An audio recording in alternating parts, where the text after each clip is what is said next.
Start right now living an extraordinary life. Join your life coach and favorite auntie, Carla D. Tillery, and co-host LA on the Chair Chronicles. Having those important life talks and giving you advice to help you live your best life. LA. Hey, we're back. We are back for another episode of the Chair Chronicles. Thank you so much for joining us. Today we're going to ask this question of all of our listeners, and we hope that you will share this particular podcast in your network of friends and colleagues. And the question of the day is, have you checked in on the young people in your circle? Wow. Have you checked in on the young people in your circle? Yeah. Now, we've done some checkups before. We've done some episodes about checking in, with your friends and your family. Right. But we want to target today the young people. Yeah, and whether that is our millennials in your life or generational Z. So just to let people know those age groups. Yes. Generational Z is 18 to 25-year-olds. Okay. And the millennials range from 26 to 41-year-olds. So we're talking about those groups of ages. Yeah. Of people in your life. Yeah. Absolutely. And I think it's right on time. And what I started doing with my nieces and nephews, I have us all on one little text string. Oh, nice. And once a week, that's exactly what I do. I reach out and I said, let me hear from you. And, and I'll get some answers back. And you really will hear from them. Good. But you have to ask. You have to check in. You have to check in. And while everybody needs a check-in, like I said, we want to focus on that age group. There is so much going on. Absolutely. And as a result of even hearing about some recent national news of individuals, Regina King, I love her work. Yes. She's a phenomenal actress and producer. Yes. Her only son, Ian Alexander Sr., he was 26 years old and he committed suicide. So tragic. And then we just recently also heard about the former Miss USA, Chelsea Christ, who also, she was only 30 years old, but also committed suicide. Yeah. So there is definitely, this conversation is worth having. Right. The check-in with people in your life is worth having. You could potentially save a life. Yeah. And this is critical. I mean, we've heard, even last year and right after, the great big pandemic, we started hearing about children as young as 5 years old dealing with anxiety and just going through some emotional challenges. And, I think this is a question that we all should be asking ourselves. Are we checking in? Are we checking in? And you gave a great example. So you've got like this group text with your nieces and nephews. Sure do. I'm one of those who does Marco Polo. So I will send, because I need people to see my face. Right. I love it. So I will send a video message to people in my life just to say, hey, what's up? Right. How are you? Tell me what's going on. Yes. And it's so, we've talked a little bit before about asking people, how are you? Right. And we know the typical response is, I'm fine. Everything is good. Yeah. We are so ingrained with just saying, I'm fine. Right. And it is such a generic response. It really is. That many times and in most cases does not really reflect what really is going on in someone's day. Right. That's true. And and what I think we all do it because I've done it. I do. And there are days where I really am. I mean that. I'm okay. But then there are those days where I'm really not, and I don't want to bother you, right? So I don't want to bring you down. You're jovial and you're saying, "How are you?" Right. I don't want to be that. Right. You don't want to unload like all your stuff on somebody. So we say, I'm fine. And what happens as the receptors of that, we're like, okay.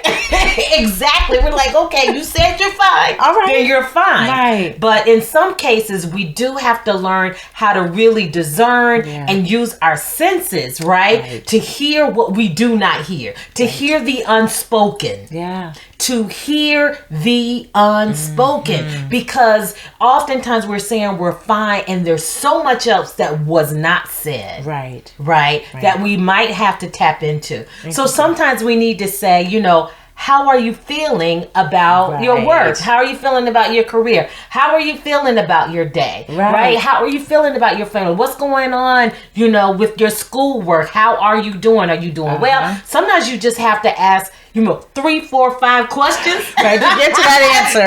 Get to the answer. Right. To get to the answer. Right. And I have 2 children in this age group, right? Yeah. And so I know that just asking them how they're doing is not the way to get the information. It's not enough to pull out really some of the details and have a place for them to really share from their heart and share experiences, really dive into really what's going on in their work day, what challenges, what things are going well, and so you've got to sometimes ask and I think, too, that it can also show up differently between, we don't like to separate the sexes, but let's just be clear. We do process things differently. Yes. And so I'm sure for your sons, like you said, it takes a little bit more prodding. Women, we tend to be more open. And we need to talk it out and cry it out and all of that. Right. So it is about taking that next step. And you have that sixth sense when something just isn't right. Something is just not right, right? Yeah. So I'm going to, I saw this article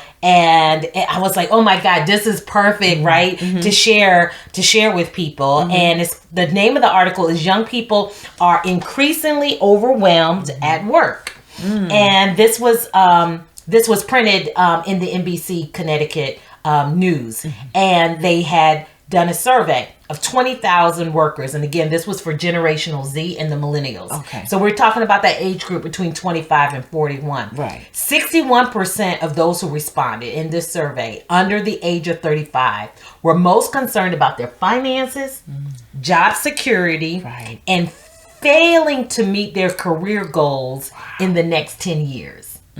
So they're already thinking ahead, and we know that's what anxiety is. It's worrying about something that has not happened yet. Right. And so we've got 61% of people under the age of 35. Right. So between 25 and 35 that were surveyed, they said they're concerned about their finances, job security, and failing to meet their career goals. And you see why. Yes. Look at what they're dealing with. They're still, when we look at the crisis with student loan, people in that age group are bogged down with debt. So now a lot of the deferring. Yes. Now they're starting to have to pay. That's so right. we're looking at interest rates are up. Yes. A lot of them still haven't branched out to be able to live on their own. Yes. So there's a lot of anxiety and jobs. I mean, although there's help wanted signs, right? You need to have a livable wage. So listen to this. 40% of recent college graduates ended up in jobs that don't require them to have a higher education. So those that went to college and now have this college debt, now are finding jobs that don't even require a degree, a college degree. And so that presents a huge economical gap. Yes. There's gaps in their compensation. And so now this really directly relates to that fear of failing to reach their career goals within the next 10 years. Because now they have jobs that only have the compensation that they can escalate or matriculate up within their jobs and their careers. Right. And so they're suffering in silence, trying to figure this all out, and the anxiety and all of that comes along with it. Oh. Yes. And it says the odds of achieving absolute upward mobility for these people, for these college graduates, earning more than one's parents are the lowest they have been in the U.S. for any generation since World War II. And I've heard that, it shows up in so many of my conversations that, dealing with whether it's parents that have children that are trying to help them, right? They're still aiding them financially to be able to support themselves, whether it's helping them with their college loans or helping them. They're still living at home in many cases, right? Because they're not able to kind of have the income, like you said, to support themselves. Right. We were excited, like when we came out of college, we were ready. We were ready. So within a year of graduating from college, we were already in our own apartment, or those that decided to buy homes. But we had careers, not just jobs, but we had careers that supported that. Exactly. It's totally different. So there's a totally different landscape out there right now. And as a result, we're seeing like the anxiety levels of the young people has escalated. Yeah. So not only because of increasing debt, but also because of the pandemic. Right. Now the pandemic has hit everyone. So listen, we know we all have been impacted. Right. Every country, every industry has all been impacted. Right. But there is a specific focus too on the young people and how they have had some additional sort of impacts because now it's layered. Right. With trying to overcome some of these huge battles with increase in debt. As well, and then the job market for higher educational positions. Right. And again, we were not just saying that those who are going through these kind of struggles are the only ones that's facing this. I mean, you look at Regina King's son. He, from what I understand, was working on several projects.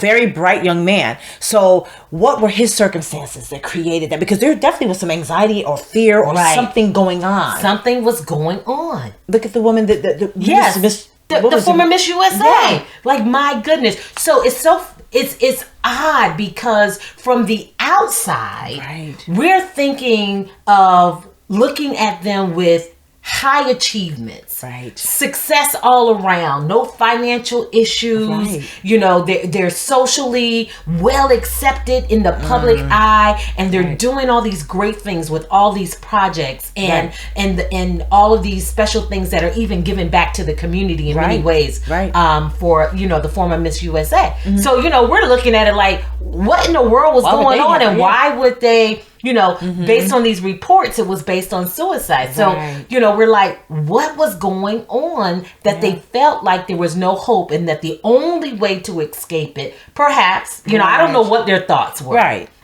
But I'm thinking, it's like, okay, well, you must have felt like there was nothing left for you. Right. And again, you look at their age. They're in that they're in Gen this age group. The millennials. So it's more than just your circumstances. There's something else that's going on. So this is why this is really key for us to check in on our young people, because we do make that assumption. Oh, well, you don't have responsibilities. The sky's the limit, which it still is. But in their world, they could truly be suffering in silence because there could be other things going on.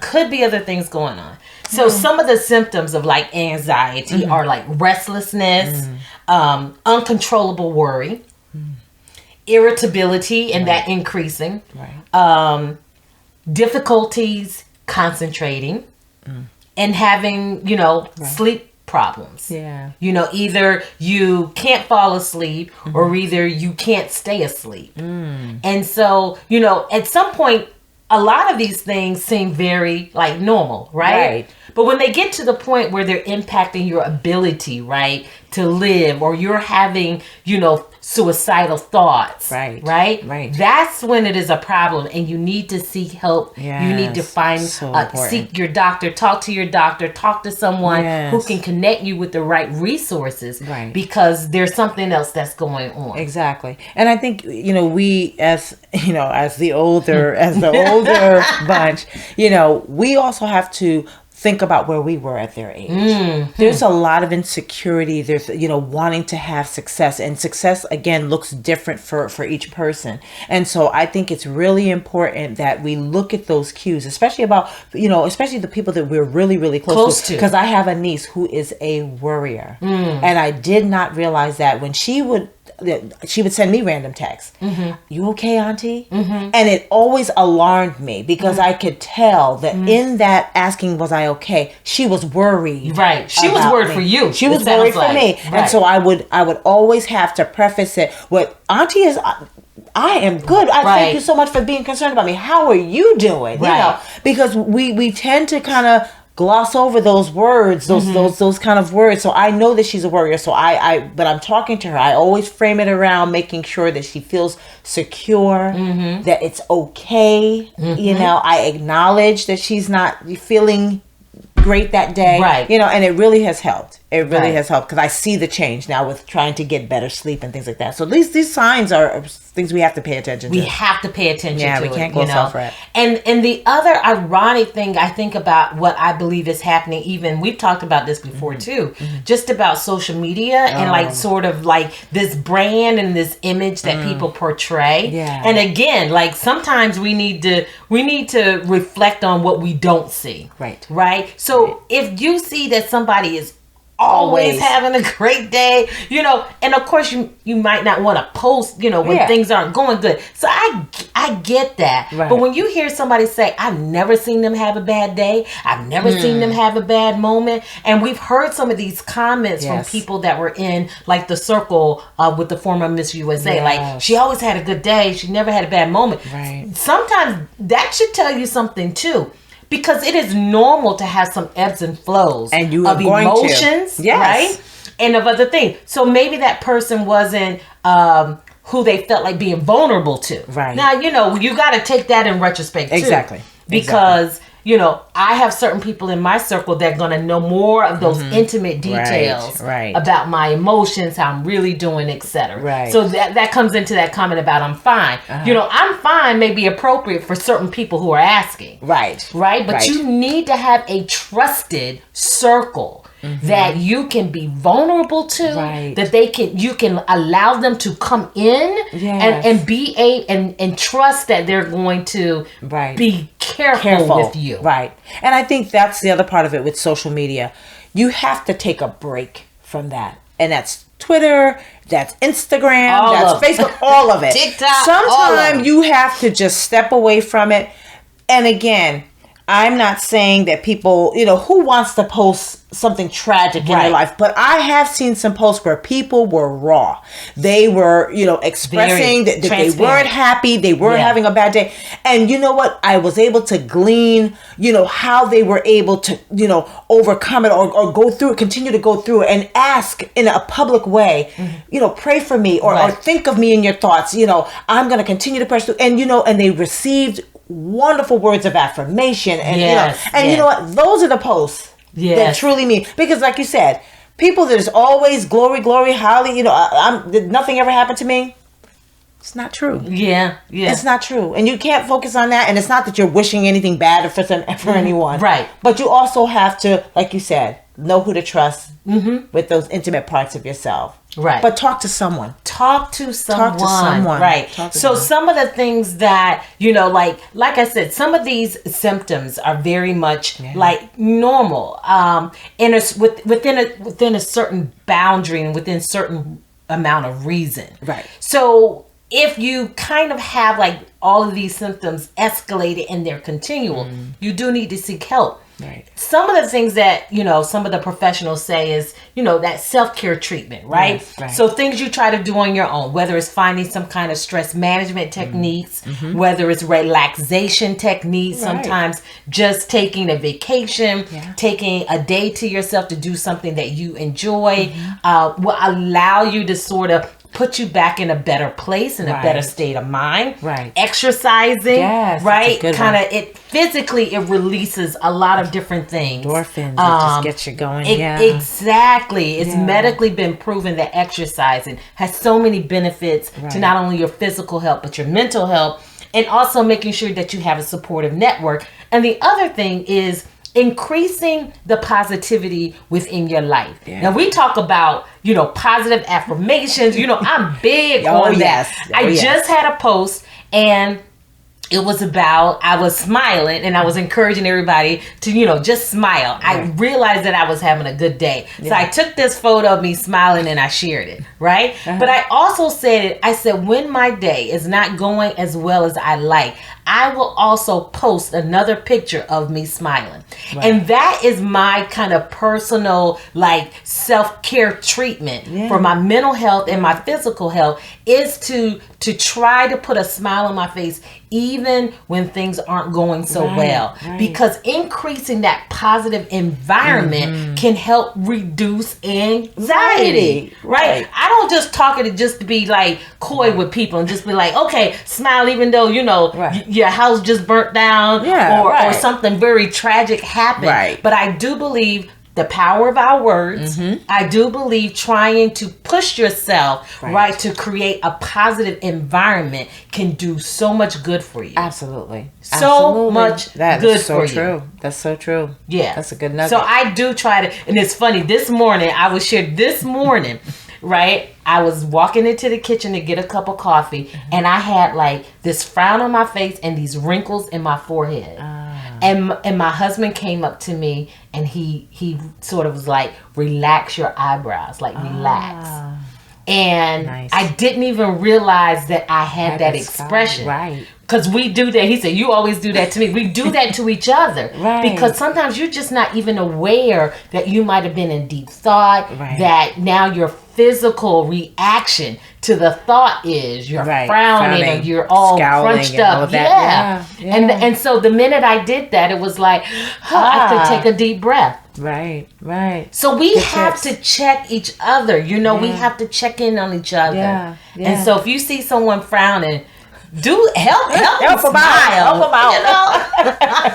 Even if it's just temporary, a temporary moment of relief. Right, could lead to something that is a permanent relief. Yeah. That's a good one. Listen, this is that life talk that we need to have with the people that we care about in our life. And again, let's focus on the young people and let's make sure we're doing some really intentional check-ins to see how they're doing. Send them a text. Send them a video message. Have a conversation with them. Do coffee with them. Yes. If it's not coffee, do soda, a pop, whatever it is they do. To try to get to understanding how they're doing and making sure they're good. Yeah. And if you are really, really concerned and it goes beyond what you think is just those normal days of blah, it is imperative that you get them help. Get them help. Connect them to a resource. Them to someone. So I do want to be sure that we share the hotline. So there's a number that they can call. Is the 1-800 number. It's 1-800-273-8255. You can also text connect to 741-741, or you can visit the Crisis Support Service website, which is cssnv.org. And it's also on the screen for those who are watching this video podcast. But we want you to share that information with anyone that you think needs it. And please, let's keep checking on each other and checking on the young people that are in our life, because they are dealing with some extremely difficult and challenging times. But we want them to be encouraged, because there is a brighter day. There's a brighter day. And we can get through it. We can get through this moment to get to our next moment and live our best life. So listen, we want you to share this podcast and episode. We want you to like it. We want you to provide your comments. And we're going to also make sure that we keep doing these check-ins. Absolutely. Right? Absolutely. And not only with our young people, but with everyone in our life as well. Yeah, absolutely. All right. Good. So thank you, as always, for tuning in and staying connected on The Chair Chronicles.